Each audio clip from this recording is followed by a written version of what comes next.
সম্মেলনে বিভিন্ন নেতৃবৃন্দ, কুমিল্লা থেকে আগত প্রিয় ভাইরা, বেশি কথা বলবো না, অল্প কিছু কথা বলে আমি আমার কথা শেষ করব।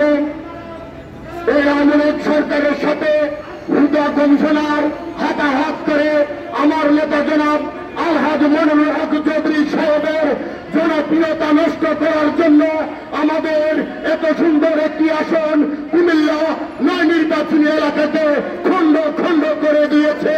ওই হুদা আজ ওই হুদা কোথায়? আজ ওই হুদাকে খুঁজে পাওয়া যাবে না।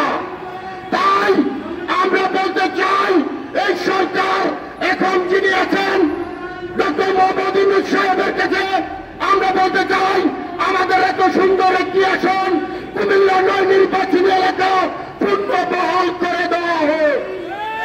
আর যদি আমাদের আসন আমাদেরকে ফিরে না দেওয়া হয়, আমরা প্রয়োজনে শেখ হাসিনার বিরুদ্ধে যেরকম আন্দোলন করেছি, আমরা আমাদের আসন ফিরিয়ে আনার জন্য তাকে কঠিনভাবে আন্দোলন করে তুলব। প্রিয় ঢাকাবাসী, প্রিয় কুমিল্লাবাসী, আমরা কিছু চাই না।